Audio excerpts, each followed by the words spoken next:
Matt, Steve Reed from the Associated Press. You got I guess by the time you get guys on the field, your whole team on the field, you'll have about a month before the season. What is the biggest challenge you see right now with not having been on the field and trying to get these guys ready if there's a regular season, which we anticipate, I guess, there will be? Yeah, I think the biggest thing is, everyone wants to do the right thing. Everyone wants to perform at a high level, whether they're a coach, staff member, or player. It's just because we didn't have off-season workouts, because we didn't have OTAs. I think, for a lot of people, they're just not sure what exactly to do, or exactly how to do everything. So I think, we have to be humble enough to make mistakes, to learn from them, to continue to grow together as a group. And I think the second part is really just building trust. Football's a game where you can only play it great if you trust yourself, if you trust your teammates, if you trust your coaches, if you trust the systems. And, that takes time. And so, obviously this isn't a small window that we have, but I think the men in the locker room and the coaching staff are up for the challenge. Matt, how did you come to the decision to keep 90 guys around as opposed to going down now, and how did you just get to that process? Well, we had worked hard to get to pick the 90 guys that we wanted to go to camp with, and those guys have worked really hard this entire offseason, virtually meeting, all the different things that we asked them to do in the offseason. So it just didn't seem, right or prudent for us to just make cuts without ever having, seen some of these guys work. And so, the rules state that we can go down to 80 at any time. I think in a year like this, as many people as possible who know your system, who've been around you, even if they get called up in November, you're going to be, you're going to be happy about it. So we thought we'd start off with 90 and just sort of see how things progress and how things trend. And when the time comes, obviously, whether it's the mandatory date or before then, always have the option, the ability to go to 80. Matt, this is Brett Jensen with WBT. I want to talk about COVID and you personally for a second. I've been covering this nonstop since March, and inside own families, some person might be overly worried, some person might be under worried. I'm sure you and your wife have talked about this. What's the situation with your home? Is she concerned about this? Are you concerned about this? Dealing with all these players, 90 people on a regular basis. What's your family situation about this? Well, I don't think the camp part of it for us is as much a concern as just in general. Obviously, my family got here on a Saturday, and the stay-at-home order went into effect in Charlotte that Wednesday. So, my kids spent 2-3 months without even really meeting a friend or a neighbor. So we've tried to be smart, and we've tried to socially distance and isolate when we can, stay at home, wear masks. But, the one thing I've seen people in my, family, friends, they've gotten it at such unique places. And, for me, the fact that I'm coming in here to work every day, I get tested every day, the people around me get tested every day. I personally feel more secure, knowing that everyone I'm around is routinely being tested and I'm being tested. And, this is a virus, the virus is going to gets transmitted in, a myriad of ways. And so I think my wife and I, when it comes to our family, we don't think that we can stop everything. What we can do is just try to make really good decisions, have really good, protocols for our own family. But, at the end of the day, I'm a coach. It's time to go to work, and I'm excited to be back working. Matt, it's Joe. Hope you're healthy and doing well. Wondered if you have conversation with, or if you did have a conversation with a guy like Jordan Mack, and if two things, if you have anyone else that you anticipate opting out, and what your message has been to guys who are deciding that. My only message really has been to the team has been, that each of us have a different set of circumstances. Each of us have different family issues. I have 3 kids at home who were, premature. We all have different issues, right? Some of us have parents, some of us have pregnant wives, some of us have kids, some of us have our own comorbidities. So the thing that I've said to everybody is that obviously it affects us all differently. And so that if you have any concerns, questions, any issues, then just always reach out. You know what I mean? To talk about those things. And then at the end of the day, everyone's got to make the right decision for them, you know? And so I don't fault anyone for the decisions they make, especially when it comes to the safety and security of their family, their own safety. So this whole time during this entire time of COVID, I've tried to just make sure that I've always been someone who's helping people put their families and their own health first. I'm encouraged and excited for our players to see what's been done here. I mean, from last training camp, or even last season, the situation the guys had in terms of meeting rooms and the setup that they've had to what we've transformed this place into. Eddie Levins, Mark Hart, Sean Padden, it's amazing. We've moved up to the 3rd floor. So I hope that when the guys walk in, they'll, my words will be backed up by action, where they'll feel like, hey, this has been really secure. But, my message is very simple. Hey, everyone's got to do what they need to do. But at the same time, we can all work together to make sure that we keep ourselves really safe. Matt, Scott Fowler, speaking in a football sense for a minute, do you feel like you're at a competitive disadvantage because you didn't get to have the sort of camps that a new coach normally would, and the entire staff mostly is new, you have a new quarterback, et cetera? Yeah, it's less than ideal. Even as we're making decisions right now, we're making decisions based off of meeting rooms and things like that. But, it just is what it is, right? Like, there's nothing worse than a football coach who complains. So I just have to do the best I can with it. And we all have to do the best we can with it and take it as a challenge. And, it's like anything else. When you go through something like this, when things go back to the way, they were, or more normal, however things end up, you're that much more grateful for the things that you had. So, I still haven't met all the players yet. Guys are going to be walking in, and I'm going to be introducing them to me, and hey, I'm Matt Rhule, and meeting them through masks and all those different things. But you know what? It's the challenge that's here, and so I'm going to enthusiastically accept it. Going off of Joe's question, I just wanted to clarify if there's anyone else you were anticipating potentially opting out, or if there's other conversations you had, and then after that, just injury-wise, how have guys been coming in, and with Graham Gano, and obviously having to put Michael Polardi on IR? Yeah, in terms of other players, I think those are family decisions that they're all going to have, with their family. So, I don't know if anyone else will do, will opt out. It's such a deeply personal thing for everybody. In terms of second part of that, I believe, was just in terms of injuries. Yeah, just how the guys who've come in already, how do they look? And I guess putting Polardi on IR, and maybe specifically how does someone like Graham Gano passing his physical, that sort of thing. Yeah, I think today's the first day that those guys, the quarterback and injury group, can work out, and we're going to walk through here with them in a little bit. But just seeing KK, he looks like he's in fantastic shape. He's 315 pounds. I think he's done a great job of just really, really putting himself in a position to have a special year. Shaq Thompson's back; he's healthy. Graham looks healthy, looks great. I obviously haven't seen him kick, but I know that I know people are really pleased. The medical staff is pleased with how far he's come. Then obviously, Michael Polardi, just so disappointed for him.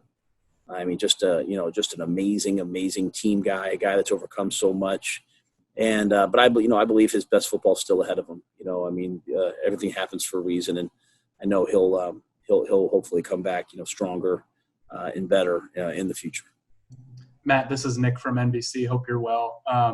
Obviously in college you don't have preseason games, and now you won't your first year as a head coach. So how does that affect the evaluation process as you look to cut the roster and see what things look like for your first game?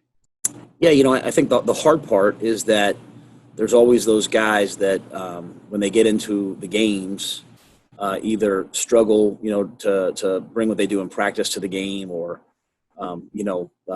some guys are the opposite, right? They just, something special, is lit inside them. So you won't really see that till you actually get into the games. So that'll be the challenge to that. As you said, I've been a head coach now for 7 years and haven't had a preseason game in college. So I've had to utilize practice and scrimmages and those things to make evaluations. So, I'm going to rely on our coaching staff. I'm going to rely on our personnel staff, on Marty, on his people. And the thing I've told our guys is, people always say, like, control what you can control. It's kind of like, things people you read all the time, you hear. But this is truly a time for our players, young players, old players. I mean, if they have a meeting, whether it's virtual or in person, they've got to be great at it. They go out to the practice field, they get a couple reps, they've got to be great at them. Like, they've got to really show what they can do in a controlled environment. And we'll cut the team down, and then we'll and obviously there's a little bit more roster flexibility this year than there have been in years past. So, again, like I said earlier, it's not ideal, but it is what it is, and we're going to try to make really good decisions. And like I said, I'm very the way this preseason is laid out is the way my preseason probably would have been laid out the last couple of years. So I feel very comfortable with the way it is.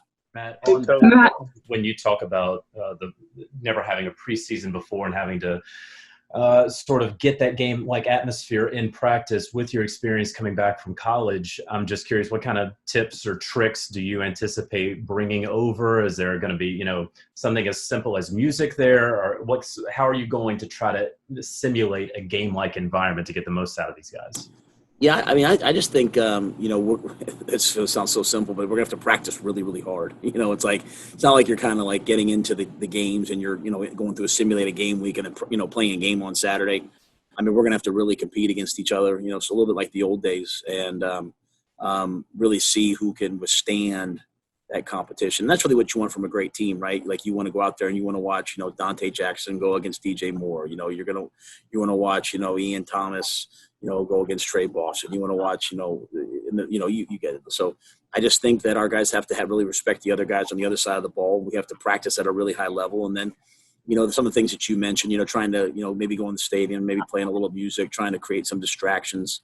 I think all those things are important. But at the end of the day, iron truly does sharpen iron, right? So it'll come down to how we practice against each other. I saw some of your players wearing shields versus masks. What went into the decisions? Is it personal decision, or did the NFL or your team doctors advise on who should do what? How do you feel about it? I don't believe we have any players in shields. I think a couple of the coaches have worn shields on the field. All the coaches and players are wearing masks in the building. When we've gone out to the practice field, at first there was like a, hey, can you do coaches have to wear masks, not wear masks? Eventually we said, hey, let's err on the side of caution. Let's all wear masks. I think, a couple of the coaches are wearing the shields, just wanting the players to see their face. It gets so intense out there that sometimes, things are said and you want someone to see your face, see that you're smiling, see that you're whatever. So, but I think a lot of us have been experimenting. I've tried a couple different things on the field so far in 2 days, just trying to find that sweet spot of, hey, how can I best communicate? Especially when it's 95 degrees and go from there. But all of our players, we gave them masks and wraps and all different things, and they've all been really good about covering so far. And then, it's strongly encouraged that in walkthroughs and weightlifting sessions that the players wear masks and head coverings, but it's not required of them. And again, I look at that like it's just a personal decision for each guy to make. Matt, we've seen this week the Marlins, all of 19 players get COVID. That's one of the sports without a bubble. Obviously, the NFL would be nearly impossible having a bubble. What have you thought about game planning if one guy gets, sick? And have you thought about how realistically the NFL could go on? And then also we've seen a lot of guys opting out, to play this season because of COVID-19. Have you had any of those conversations, and are you encouraging players if they feel uncomfortable to speak with you about that?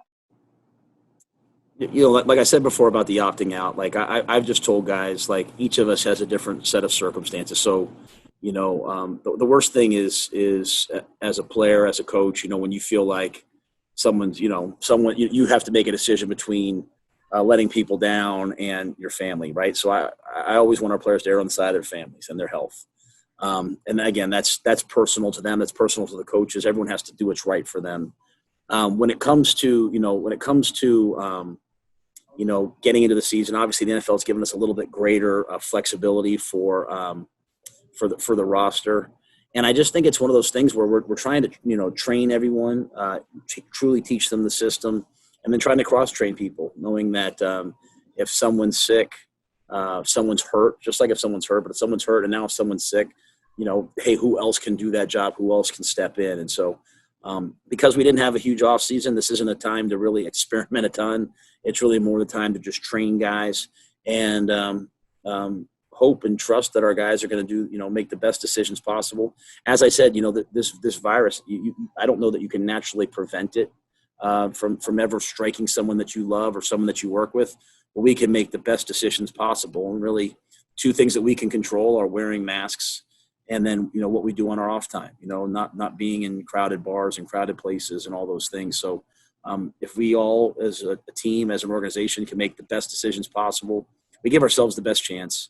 And I keep telling all of our young players, all of our rookies and first-year players, the best thing that you can do to help yourself make this team is to be versatile, to be someone who can do a lot of different things and be accountable, be someone that's going to, as best you can, protect yourself and this team from getting sick.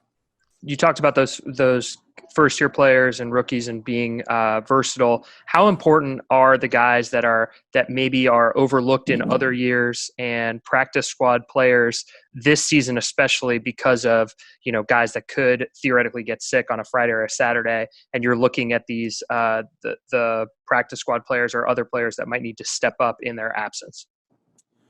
Well, I'll say this, just philosophically, like when I came to the NFL, made the decision to make the jump, that was one of the areas I thought would be, that's one of the areas I always thought was neglected, by so many people. You see guys that leave one team on the practice squad and they go somewhere else and they're a starter. And so being a college coach and being a coach that coached at Temple and at, Baylor that didn't have, their pick of 5-star recruits, I just always prided ourselves as a staff on being a developmental staff. And I don't know why you can't develop players in the NFL. And so we thought, hey, let's do a great job with our practice squad players, do a great job with our young players and find some diamonds in the rough. So that was always in our mindset.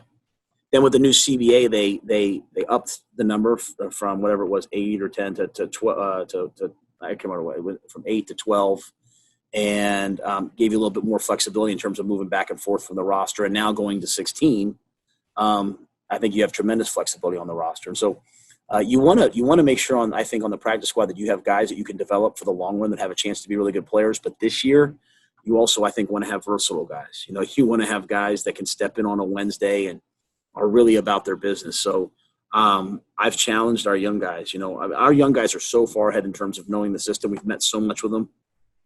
And I've challenged them, like, hey, if you know a lot of football, then there's going to be a decent chance this year that you'll help us. And being disciplined as a staff to make sure that we don't just write guys off and say, well, let me just worry about these top 4 or 5 guys. Well, the top 4 or 5 guys are great, but it's this guy that you think, might not help us this year that's going to eventually at some point probably be required. So just trying to make sure we're really doing a great job. And then the last thing I'll say is when we hired our staff, we hired a bunch of young coaches. And, we're even right now, we have, like, even in the D-line meeting, we're splitting up the D-line meeting. We have the vets and we have the young D-linemen. And we're splitting up the secondary with the veteran secondary and the young secondary. And really because in some ways our younger guys are a little bit further ahead because they've been here for a week. And really for me, trusting my coaches and my young coaches to do a great job of bringing everyone along at their own speed. Hey, Coach, wide receiver seems to be a big strength of you, the team this year. And I'm just wondering, at face value, it seems like DJ Moore and Curtis Samuel, they're similar types of receivers, but I'm interested how you view them differently and how you plan to use them differently. Well, I think they're both guys that we haven't had our hands on yet, so we see the potential, we see the things that they can do. Now we've got to fit them into our system. I think one of the reasons why I hired Joe is Joe's somebody as an offensive coordinator that finds what guys do well and tries to stick them to that. Right? He's not just purely a system guy where you have to be able to do everything. I think the thing that's always intrigued us about Curtis is obviously he has tremendous deep play ability.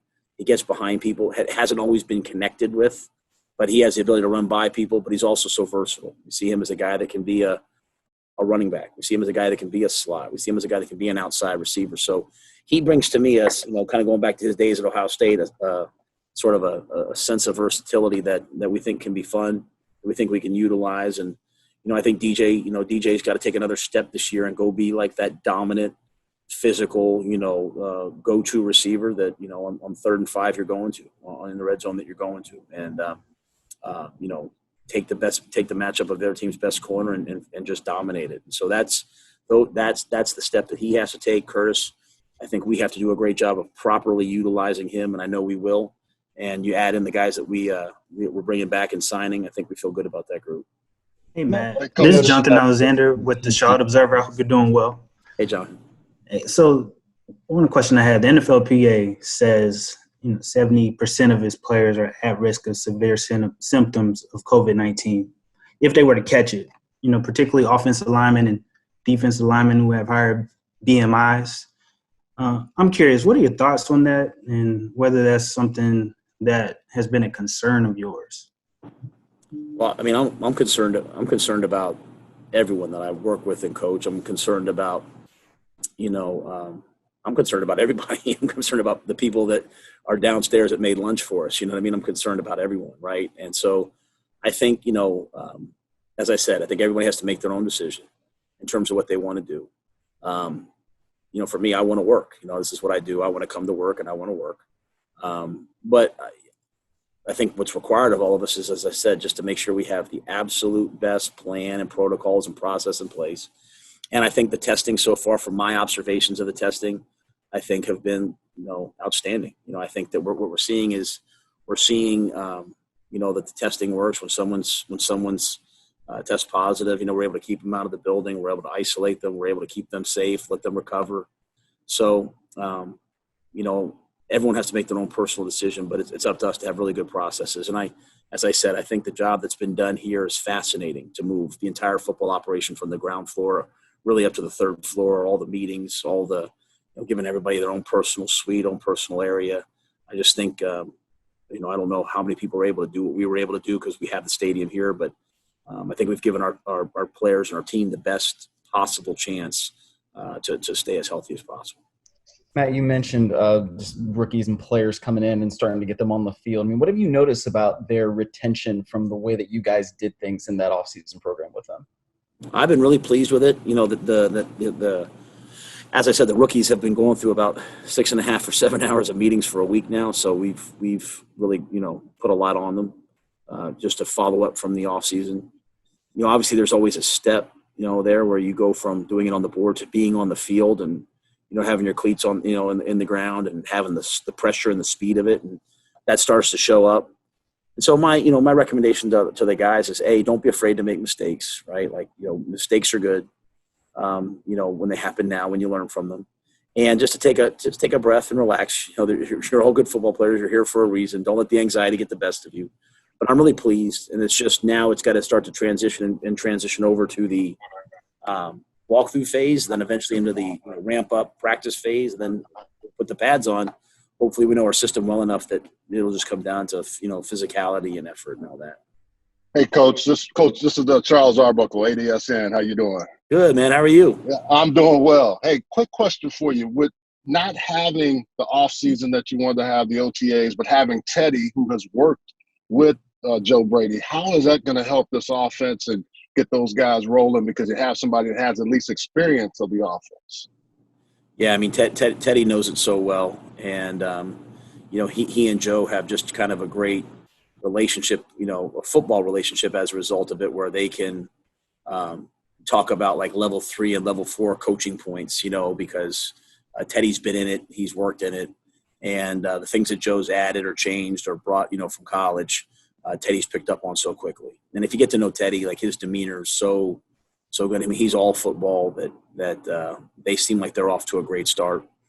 And then, and it extends beyond that. We have 3 offensive linemen who played for our offensive line coach, Pat Meyer, and Pat's unique in some of the things that he does. He's one of the, great offensive line coaches. And, he's got Johnny Miller and Russell Okung and Michael Schofield, who've all played for him before, know his techniques and can really help the younger guys. And it's really not as much about them. It's about them then being able to constantly talk to the other guys and explain, hey, this is what we're looking for here. So you hear the term coach on the field, but you truly do have a coach on the field in a couple different areas. And I also mentioned Keith Kirkwood was in New Orleans and has been in this version of the system with Joe. So it's a good setup in terms of those guys having some experience. And then what have you seen from Teddy during the virtual off season and during these first few days of camp that makes you feel like he's that guy that can lead you? He's all football. I mean, he's eaten up with the game. He likes to talk about it. He likes to think about it. He's he's just got a great way about him. But he likes football. Like if we're up to him, he'd be here all day and going through it. And I think that's important because, only half a quarterback is the physical stuff. In this league, it's about protecting yourself and knowing the protections and getting in the right plays. And he just strikes me so far as being someone that really is into it. And I'll just say this. I mean, I couldn't be more impressed virtually with Will Greer and PJ Walker. And they've done a great job of really trying to learn in the off season. And I think that that's important. I think we'll have a great quarterback room this camp.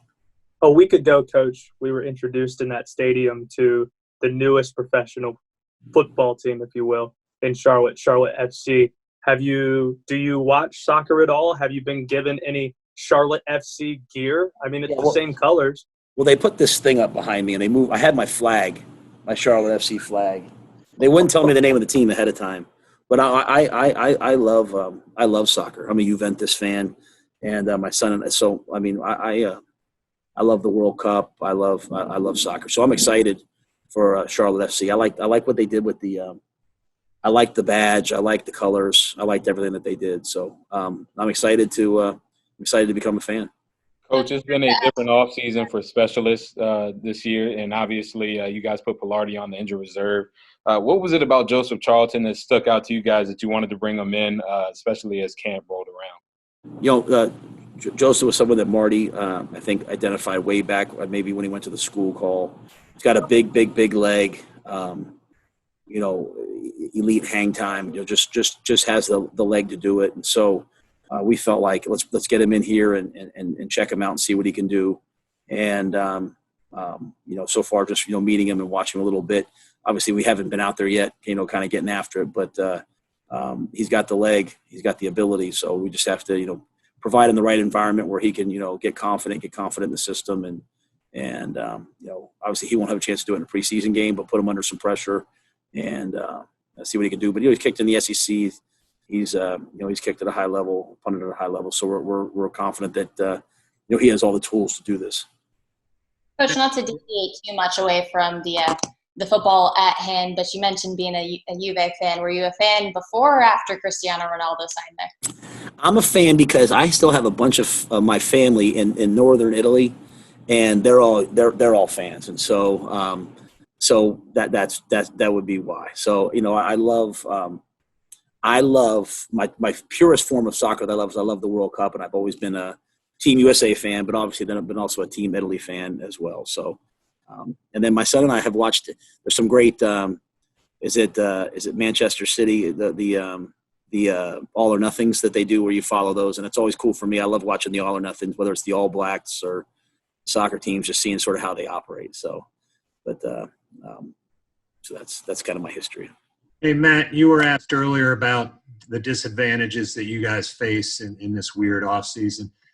Are there any advantages with not playing preseason games? I know you wouldn't have shown your whole offense or defense, but when you guys start playing games, you have an idea what you're going to run and what Phil and Joe are going to run, but is there something of a little advantage in that at all?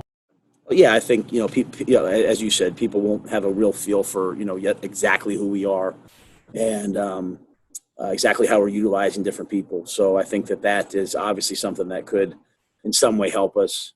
I think people, as you said, I think people have a pretty good feel for who Phil is and who Joe is and kind of the way that we'll do things. But we won't have to show our hand as we go. So that'll obviously be something that we'll try to take advantage of, at least early in the season. Coach, I was wondering for you kind of what it's been like actually getting to be back in the building and just how things are like there since we can't be there and how this past week or so has been. I've been ecstatic since being back in the building, and certainly getting out on the field the other day has been it's been so exciting, just for all of us. We've watched these, and for the players, I mean, they've worked so hard, and to see them, get out in the field and get a chance to do what they got to do. And, I know you guys have been in the building. We knocked out some walls and expanded the locker room, into some of those other rooms, and took the old defensive line meeting room, and it's now like a manual therapy room, and took the old press room, meeting room where you guys worked and turned it into a recovery room so we could socially distance when we're doing things for our legs, and took some of the other meeting rooms and turned them into locker rooms, and took the team meeting room and turned it into a taping room. So we've just tried to spread out our facility. Built 2 outdoor weight rooms so that we can comply with the 15 guys in the weight room at a time and still stay on schedule. Redlined this entire area, so it's only tier 1 and tier 2 people, and then moved all the meetings, all the coaches. I'm not on the 2nd floor anymore. I'm up on a 3rd floor suite. Every player has a suite up here, so we can do virtual meetings with everyone in-house, so guys can, be in front of a computer, but we can all be together eating in some of those, like instead of in that little meal room downstairs, some of the big club lounges up here. We've taken the, I tell our guys all the time, 8 is the new 6. Like they say 6 feet, we're trying to do everything at 8 feet as best we can. And I hope that when our players show up, they'll see, that in a hard situation, we've done our best to try to make this a brand new place and a brand new space for them. Have those contact tracers, I think I saw one on your wrist, have those helped? Have they gone off yet? What have those been as part of the COVID regulations? And also, do you think that this truncated offseason, not being able to get on the field as much, will hurt the chances of guys like UDFAs and some of the guys that might have had more of a chance to impress in preseason without that extra opportunity on the field? So to the contact tracers, the way it works is when you get within 6 feet of somebody, it just starts to light up red, just kind of, and I think the number is like, it's 10 minutes within 6 feet, sort of what's required to build up enough viral load in your system to actually come down with something. So, we're not saying, you're not saying that you can't be next to somebody, and this is just medically, but just that you don't want to be next to someone for 10 minutes, right? So what's nice about it is that they can then run reports, and A, if someone's sick, see who was around them for that amount of time. And then B, we can also see other areas in which we are all next to each other for 10 minutes at a time. So it's really can be used twofold by Eddie and his team. They've done a great job. And so that's that. And I think it's just kind of a constant reminder to all of us, like when it starts going red, like you think you're 6 feet apart and it's red, then you just back up till it stops blinking. And it's like, oh, this is 6 feet now. So I think all those things have been really good. I think obviously it's less than ideal if you're an undrafted free agent, maybe more so at teams that know all their veterans, like at least for us, like we don't know anyone. So it's a blank slate for so many guys. I would think that if you're somewhere where, guys have history with a bunch of players on the team and they have 20 guys that they don't know anything about, they would put them at a disadvantage. But, I also tell our undrafted guys, this is an opportunity for you if you're really smart, if you take great notes, whatever it is, to really show out in this limited ability that you have. And there's also an expanded practice squad. It went from 8 or 10 to 12. Now it's at 16. You have a chance now to be on an NFL roster that maybe you wouldn't have had last year. So I always believe every development has two sides. There's good, there's bad to everything. But I think the biggest thing is that we're going to have to make some quick decisions on a lot of guys. So guys have to take advantage of every opportunity that they get. What did you like about Stanley, Thomas, Oliver in the pre-draft process, and what have been your impressions since then? Yeah, Evan Cooper was one of the first guys who brought up Stanley to me. And obviously Marty and his team had a workup on him, but he's a former receiver. He's got tremendous length.